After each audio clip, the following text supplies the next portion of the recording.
তো সকালবেলা ওদেরকে লিকার চা দিলাম, আমি এফ্রেশ খেলাম, খেয়ে আধ ঘন্টা ওয়ার্কআউট করলাম, কারণ চেহারাটা পরপর হেলদি হয়ে যাচ্ছে। যাই হোক, এইবার এলাম আমাদের সবজি বাগানে। তো সবজি বাগানে কদিন তো ভীষণ ব্যস্ত। মর্নিং শীতকালে স্কুল মর্নিংয়ে প্রচুর প্রচুর কাজ থাকে। তো আজকে আমাদের পূর্ব মেদিনীপুরে ছুটি, কারণ আমাদের দুদিন জেলার ক্রীড়া প্রতিযোগিতার পর আজকে ছুটি রয়েছে।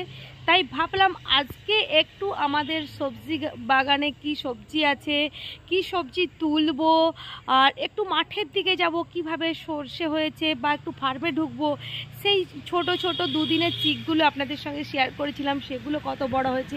অ্যাকচুয়ালি ব্যস্ততার মধ্যে যাওয়া হয়েই ওঠেনি। স্কুল থেকে শীতকাল তো অমনি আস্তে আস্তেই দেরি হয়ে যায়, তারপরে অঞ্চলের খেলা ছিল, সার্কেলের খেলা ছিল। যাই হোক, আজকে এলাম আমাদের সবজি বাগানে, একটুখানি পালং শাক তুলবো, কারণ কচু দিয়ে ঘন্ট বানাবো।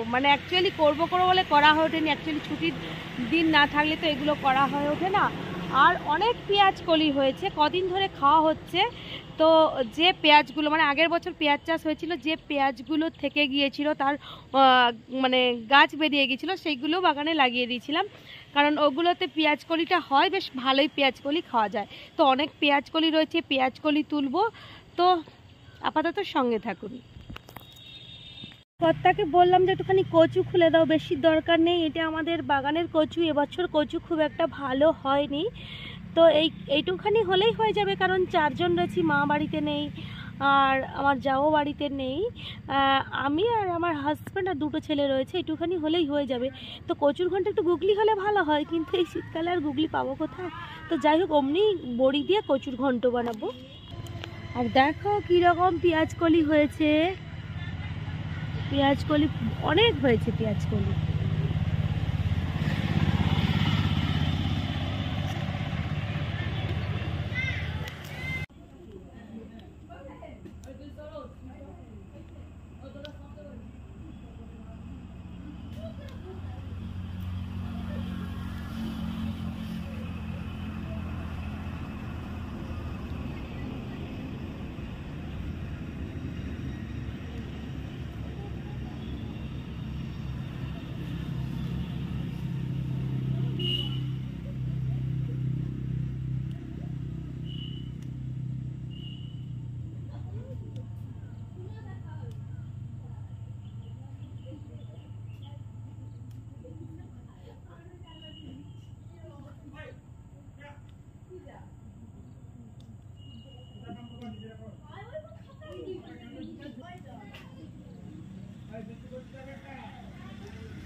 তো অনেক অনেক পেঁয়াজকলি হয়েছে, কিন্তু অত পেঁয়াজকলি তুলবো না, কারণ যেহেতু বাড়ির জিনিস তাই টাটকা টাটকা খাবো। এইগুলো আপাতত তুলেছি, এরপর একটুখানি পালং শাক তুলবো।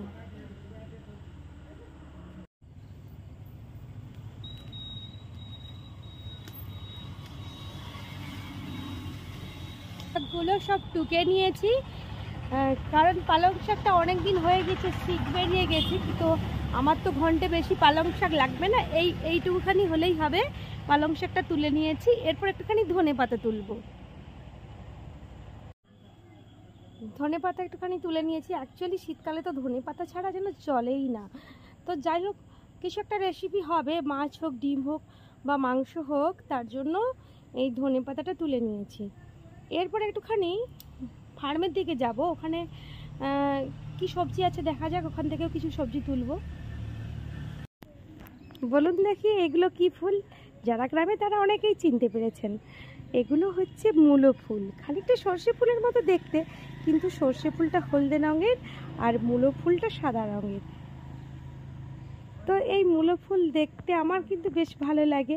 আর সেই ক্লাস 9-10-এর ভাব সম্প্রসারণের কথাও মনে পড়ে যায়।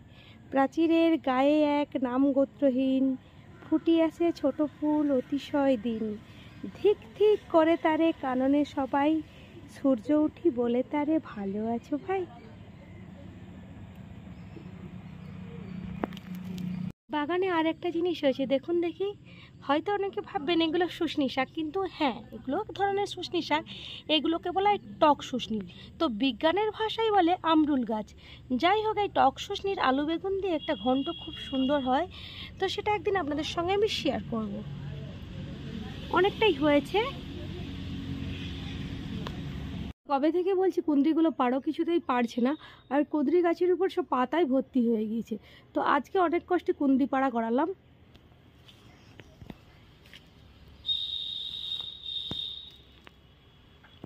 এই কুঁদরিগুলো পেড়েছি আমি, একটু মাঝখানে ওই থালা বাসনগুলো ধুতে চলে গিয়েছিলাম, তো এই কুঁদরিগুলো পেড়ে দিয়েই টিউশন পড়াতে বসে গিয়েছে। এইবার আমি মাঠের দিকে যাব, দেখি মাঠে কি সবজি আছে সেগুলো কেটে তুলে আনবো। সবজি তুলে এনেই ফার্মে চলে এলাম। অ্যাকচুয়ালি তো আসতে পারি না, যে ভাই কাজ করে তাকেই বলে দিয়েছি তোমার সব দায়িত্ব, যা করবে তুমিই। তো ও সকাল সকাল উঠেই মুরগিকে খাবার দিচ্ছে। কত বড় বড় হয়ে গিয়েছে, সেই ছোট ছোট চিক দেখিয়েছিলাম, এখন ওজন প্রায় 800-900 এইরকম গড় ওজন হয়ে গিয়েছে। তো সকালবেলা উঠেই আগে খাবার দিয়ে দিতে হয়, তারপর বাদ বাকি যা ফার্মের কাজ থাকে তাই করে। তো এটা কিন্তু ঘুম থেকে উঠেই প্রত্যেক দিন দেখি, আমি বাড়ি থেকেই দেখতে পাই। একটু ঘাটের দিকে যখন আসি, পুকুরের দিকে যখন আসি, কোনো ভাত ফেলতে, পুকুরেও তো মাছ আছে, তো তখন দেখি ও কিন্তু সকালবেলা উঠেই আগে মুরগিকে খাবার দিয়ে দেয়। এই দিকটা রয়েছে, এখন এই দিকটা, আর এই দিকটা এখনও বাড়ানো হয়নি, এই দিকটাও রিসেন্ট বাড়িয়ে দেওয়া হবে।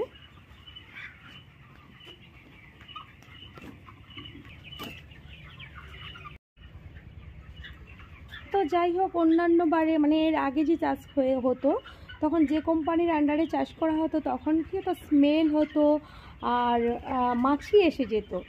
তো যারা এই কোম্পানির আন্ডারে, এটা নতুন যে কোম্পানির আন্ডারে চাষ করছি, অন্যান্য ফার্মে যারা চাষ করে মুরগি তাদের কাছ থেকে শুনেছিলাম স্মেল হয় না আর মাছি হয় না। তো এখনও পর্যন্ত দেখতে পাচ্ছি, কাছাকাছি 1 মাস হয়ে গেল, আর 10 দিন পর হয়তো উঠে যাবে, 10-12 দিন পর উঠে যাবে, কিন্তু এখনও পর্যন্ত কোনো স্মেল নেই বা কোনো মাছি টাছি কোনো কিছুই নেই। যাদের পাশাপাশি বাড়ি, তো ফার্মের কাছাকাছি বাড়ি নয়, একটু দূরে, তাদের কাছ থেকে ওপিনিয়ন নিলাম, তারাও সেম কথা বলছে যে ম্যাডাম কোনো গন্ধ নেই, এই চাষটা মানে এই রকম ধরনের মুরগি চাষটা হলে খুবই ভালো। তো আমরাও তো চাই না কারোর প্রবলেম হোক। অ্যাকচুয়ালি আগের বারে আমি শেয়ার করেছি কী কারণে এখানে ফার্ম করতে বাধ্য হলাম। তো সেই জায়গা থেকে এইবারে আমার যে লেবারও রয়েছে, ও ভীষণ ভালো, ওবিডিয়েন্ট, যা বলি তাই শুনে। মানে ওরা কথা দিয়েছিল যে আপনাকে ফার্মে এসে কোনো দেখতেই হবে না, আমাদের আন্ডারে ছেড়ে দিন। সত্যি সত্যি যেই মতো বলেছে সেই মতোই আপাতত হচ্ছে। আমি তো আসতেই পারি না, সানডে আসি কিংবা স্যাটারডে আসি, কিংবা কোনো ছুটির ডেট থাকলে তবেই ফার্মে আসি, নাহলে আমার আসা সম্ভব হয়ে ওঠে না। বেশ ভালোভাবেই চাষ করছে, ভালো লাগছে। ওবিডিয়েন্ট যে লেবার, সে ওবিডিয়েন্ট হলে খুবই ভালো।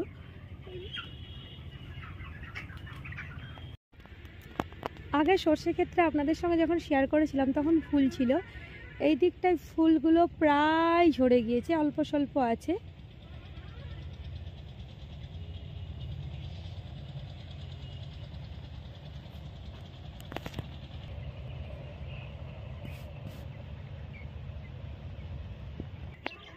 আর এই দিকটাতে সাদা সর্ষে, এখানে আর ফুল নেই বললেই চলে, শুটিগুলোও বেশ রষ্টি হয়ে গিয়েছে। অ্যাকচুয়ালি আমাদের সর্ষে দেয় প্রত্যেক বছর, তত আর ট্রিটমেন্ট করে না। আর যেহেতু মায়ের কোলেস্টেরল অল্প একটুখানি বাড়তি, আমারও কোলেস্টেরল একটুখানি বাড়তি, তাই এবারে কর্তাকে বললাম যে সর্ষে চাষটা খুব ভালো করে করো, যাতে বাড়ির তেলটা সারা বছর না হলেও যদি আপাতত 6-7 মাস হয়েই যায় তাহলে ভালো হয়। এই সর্ষেটা হওয়ার পর এবার তিল দেবো এতে। তিল আগের বছরও তিল দেওয়া হয়েছিল, খুব একটা ভালো হয়নি। তো চাষি ভাই যদি ফসল পায় তবে তার মনোবল বাড়ে। তো যার জন্য সর্ষেটা মোটামুটি হয়েছে, ও বলছে যে হ্যাঁ তিল দেবো, ঠিক আছে। আর আমারও সত্যি কথা বলতে বাড়ির চাষবাস করতে ভালো লাগে, একটুখানি বাড়ির সবজি যাই হোক না কেন, বাজারের সবজি তো সবসময় কিনে খাওয়া হয়, আর বাজারের সবজিতে যাই হোক কীটনাশক যথেষ্ট বেশি থাকে। এই পেঁপে গাছটা রয়েছে, তো এটা আগেও বলেছিলাম হনুমান ভেঙে দেওয়ার পর 3টে শাখা হয়ে গিয়েছে। একটা পেঁপে পেকেছিল, কখন ওই পাখিতে খেয়ে গিয়েছে, আশা তো আর হয়ে ওঠে না। আর এখান থেকে 2 পিস পেঁপে নেব, আর ওই গাছ থেকে 1 পিস পেঁপে ওই সামনের ভাইকে বলেছি, ও পেড়ে দিয়েছে। পেঁয়াজে যখন ঘাস মারি তখন আপনাদের সঙ্গে শেয়ার করেছিলাম, আবার দেখুন ঘাস বেরিয়ে গেছে, আর মারবো না। সে মাটি খুবসে এর মধ্যে ওই ছাই দিয়ে দেওয়া হয়েছে, কারণ মাটি খুবসে ছাই না দিলে মাটিটা আলগা থাকে না, তখন পেঁয়াজ ভালো হয় না। অ্যাকচুয়ালি আমাদের বাড়ির মতোই পেঁয়াজ চাষ করা হয়, সারা বছর যাতে বাড়িতে হয়ে যায়। আর ওই পেঁয়াজ গাছের ওই ডগাগুলো হালকা হালকা করে ওই হয়ে গেছে, লাল হয়ে গিয়েছে। এর জন্য আমি ঔষধ নিয়ে এসেছি, মানে গতকাল স্কুল থেকে আসার সময় আমার কর্তা বলে দিয়েছিল। অ্যাকচুয়ালি কি হয়, মানে আমারও বেশ ভালোই লাগে আর চাষবাস করতে। আর এই পাশে এই যে শালগম দিয়েছিলাম, ছোট ছোট শালগম হয়েছে, ওই পাশে টমেটো গাছ, আর ওই মাঝখানে বিট রয়েছে, এই সাইডে বিট রয়েছে। এইগুলো তো যে ঔষধটা দিয়েছেন, মানে ওষুধ দোকানদার উনি বলেই দিয়েছেন অন্যান্য গাছগুলোতে পড়লে গাছের পাতাগুলো কুঁকড়িয়ে যাবে, তাই ওষুধ দেওয়ার সময় অবশ্য অন্যান্য গাছ, পেঁয়াজ গাছ বাদ দিয়ে অন্যান্য গাছগুলো যেন ঢাকা দিয়ে দিই। তো যাই হোক, অনেকেই বলে যে এত কিছু কি করে সম্ভব হচ্ছে। সাইডে সেই পুরনো বেগুন গাছ এখনও রয়েছে, আমার নতুন বেগুন গাছ ছোটো ছোটো করে লাগিয়ে দিয়েছি। অনেকেই আমাকে প্রশ্ন করে, আমার বন্ধু বান্ধব রিলেটিভ সার্কেল, কী করে সামলাচ্ছিস? আসলে কি হয়, আমার তো মনে হয় যে রাঁধে সে চুল বাঁধে। মনোবল হচ্ছে সব থেকে বড় কথা, যে আমি করব, আমি বাড়ির সবজি চাষ করব, বাড়ির সবজি খেলে আমাদের শরীরের উপকার রয়েছে, এই মনোবৃত্তি নিয়ে যদি হয় তাহলে সে করতে অবশ্যই পারবে। কারণ আমার মনে হয় যে যখন আমি নিজে হাতে ফসল ফলিয়ে সেটা যখন বাড়িতে নিয়ে গিয়ে রান্না করি, সেটার মধ্যে অদ্ভুত অনুভূতি, যে চাষ করে সেই অনুভূতিটা ফিল করতে পারবে, অন্য কেউ সেই ফিল করতে পারবে না। আর চাকরি করি তো কি আছে, চাকরির সময় করতে হবে, যখন ডিউটি করতে যাব তখন ঘর সংসার বাড়ি আত্মীয় স্বজন সব ভুলে যাব, কারণ তখন আমার স্কুলের সমস্ত ছেলেমেয়েরা, তাদেরকে নিয়েই আমার সারাক্ষণ। স্কুল থেকে যখন বেরিয়ে যাব তখন অন্যান্য ব্যাপার রয়েছে। আর আমার স্কুল যাওয়ার পথে এই সর্ষের যে মেডিসিন লাগে, ভিটামিন লাগে, যা যাবতীয় সবজির লাগে, সেই দোকানদার যে দাদা, একজন মানে 2টো দোকানদার রয়েছে, একজন কাকু রয়েছেন যিনার কাছে সবজির সমস্ত কিছু নেই, আর একজন দাদা রয়েছেন যিনি এই সর্ষে তিল, এই মানে ডাল, মানে মুগ ডাল চাষ করব, এইগুলোর ঔষধ ওনাদেরকে বললেই ওনারা দিয়ে দেন, সেই মতো চাষ হয়। যাই হোক, আর এটা হচ্ছে ভীষণ ভালো লাগার অনুভূতি। আর সর্বোপরি কথা পরিশ্রম, মানসিকতা, যে আমি করব, আমি পারবো, এটা আমাকে পারতেই হবে। এবং আমি যদি 7টার সময় না উঠে 5:30টার সময় উঠি, কোনো সমস্যা নেই, তাতে শরীরের পক্ষেও ভালো। আর এমনিতেই একটুখানি তাড়াতাড়ি ঘুমিয়ে পড়ি, রাত্রি 8:30 9টা নাগাদ শীতকাল, আর গ্রীষ্মকাল হলে 9:30টার দিকে ঘুমিয়ে পড়ি, তো সমস্যা কিছু নেই। পারবো, করব, এই মানসিকতা। অনেকেই বলে, হ্যাঁ আমি যখন বাইরে বেরিয়ে যাই, তোকে তো দেখলে মনে হয় না তুই বাড়ির এত কাজ করিস। তারাই যখন আমার বাড়িতে আসে, তারা বলে, বাপরে বাপ, তুই এত সামলাস কী করে? এই যে মানসিকতা, এটাই হচ্ছে সব থেকে বড় পাওয়ার, পারতেই হবে।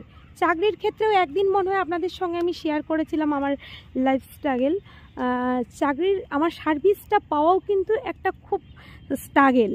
মানে অ্যাকচুয়ালি আমি ছোটোবেলা থেকে পড়াশোনায় খুব একটা খারাপ ছিলাম না, কিন্তু সেখানে যখন আমাদের ক্ষেত্রে আমরা যখন ট্রেনিং করলাম, আমাদেরকে নিয়ে বিভিন্ন মানে সরকার, বামফ্রন্ট সরকার আর হচ্ছে এই বর্তমান টিএমসি সরকার, কোনো সরকারই আমাদের পাশে ছিল না। হ্যাঁ, যাই হোক না কেন, অনেকেই রয়েছে আমার বন্ধু বান্ধবী যারা টাকার বিনিময়ে আমাদের আগেও চাকরি পেয়ে গিয়েছে। আমি কারোর নাম এখানে বলবো না। তো সেই জায়গায় দাঁড়িয়ে থেকে আমার টার্গেট, আমার হাজব্যান্ডের টার্গেট, শ্বশুরবাড়ির টার্গেট, যেহেতু ভালো রেজাল্ট, তোমার জোরদার মনোবল রয়েছে, অতএব তুমি চেষ্টা করো, তুমি সার্ভিস পাবেই। অবশেষে 2017 সালে যেখানে এত দুর্নীতি, সেই জায়গায় লড়াই করে নিজের জায়গাটা করতে পেরেছি। এটাই আমার গড বলুন, ঈশ্বর বলুন, ভগবান বলুন, ওনার কাছে থ্যাঙ্কস যে পেরেছি, উনি সহায় ছিলেন। তো যাই হোক, আপাতত বাড়ির দিকে রওনা দিই। পেঁয়াজ কলির অনেক রকম রেসিপি হয়। তো শিম দিয়ে ভাজা একদিন করেছিলাম, আলু দিয়ে ভাজা একদিন, সব রকম দিয়ে তরকারি, এইরকম বিভিন্ন ভ্যারাইটিস রান্না হয়। তো আজকে যেটা বানাবো সেটা হচ্ছে পেঁয়াজ কলির পকোড়া। তার জন্য পেঁয়াজ কলিগুলোকে দেখুন একদম ছোট ছোট গোল গোল করে কেটে নিয়েছি। এর সঙ্গে দিয়েছি 4-5টা রসুন কুচিয়ে দিয়েছি, 3টে বড় বড় কাঁচা লঙ্কা দিয়েছি, আর দিয়েছি ধনে পাতা কুচিয়ে, আর অল্প লবণ দিয়েছি, হলুদ দিয়েছি, একটুখানি দেব খাওয়ার সোডা আর চাট মশলা। চাট মশলা দিলে কি হয়, পকোড়ার টেস্টটা ভালো হয়। একটুখানি চাট মশলা দিয়ে দেবো, দিয়ে বেসন দিয়ে ভালো করে এটা মেখে নেব।